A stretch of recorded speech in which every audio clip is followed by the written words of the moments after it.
By Isaac Stanley Becker. Isaac Stanley Becker, reporter based in the UK. Email bio follow October 16 at 6:24 a.m. It was a moment that seemed to reflect the current political temperature, measuring just how momentous the midterm elections have become and how the rhetoric has been amped up to match.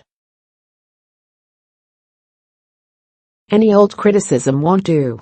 In the closely watched Senate race in Arizona, treason was the accusation leveled Monday by Republican Rep. Martha McSally against her Democratic opponent, Representative Kyrsten Sinema. In the sole debate of the campaign, McSally, a retired Air Force colonel and combat pilot, asked Sinema to apologize for a 15-year-old radio interview about American intervention in Iraq and Afghanistan, suggesting that her comments were tantamount to levying war against the United States. Sinema responded by accusing the Republican of playing dirty. The two women are squaring off for the seat being vacated by Sen. Jeff Flake, R. Arizona, in a race that will help decide which party controls the chamber. Polling shows that the contest remains close ahead of the November 6 vote. The two-term Republican Congresswoman lobbed the treason charge near the end of the hour-long debate, which featured fierce disagreement over other issues, including immigration and health care. Instead of answering a question about climate change, McSally turned to address her opponent directly about a CNN report last week that brought to light comments made in 2003 by Sinema, then an activist with ties to the Green Party. As part of her effort to publicize a February 2003 anti-war protest in Patriot Square Park in Phoenix, Sinema appeared on the radio show of a local libertarian activist.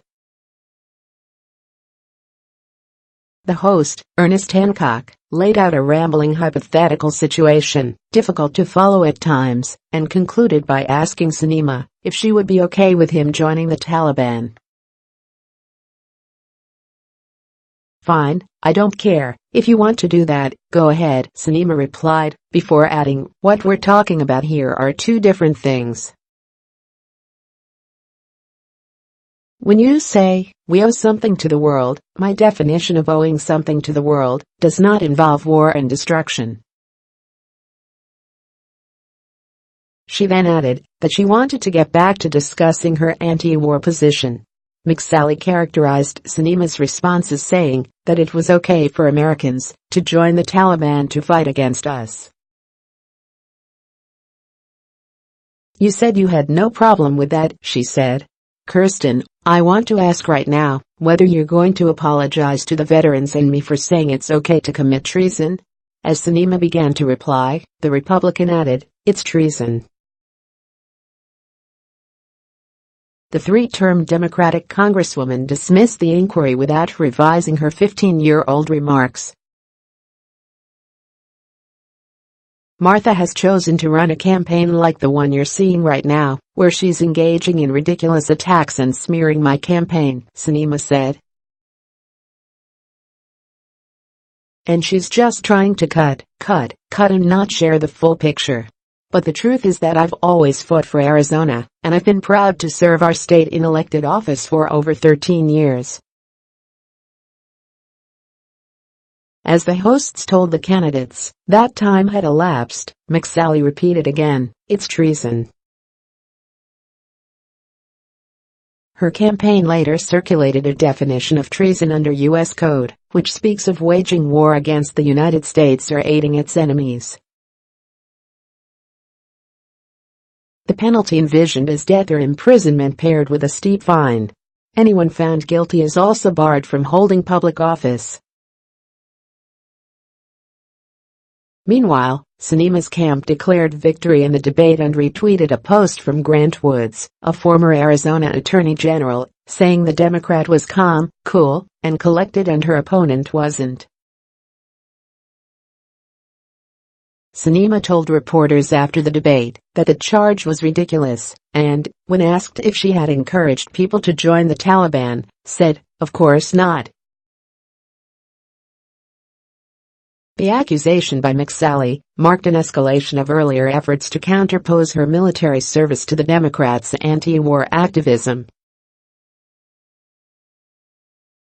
Sinema rose from a hard-scrabble childhood to finish Brigham Young University in just 2 years, later earning 4 graduate degrees in social work, law, business, and justice studies. She served as spokeswoman for the Arizona Green Party in 2000 and as a state legislator before winning a congressional seat in 2012. McSally tacked hard to the right to fend off rivals in the Republican primary, courting the endorsement of President Trump. She toughened her stance on immigration and held Flake, one of the president's primary GOP adversaries, at arm's length. She has even emulated the president's course speech, saying in an ad, "I'm a fighter pilot, and I talk like one. That's why I told Washington Republicans to grow a pair of ovaries and get the job done," she added. Inbox from McSally campaign. Note the definition of treason included. Pic.Twitter.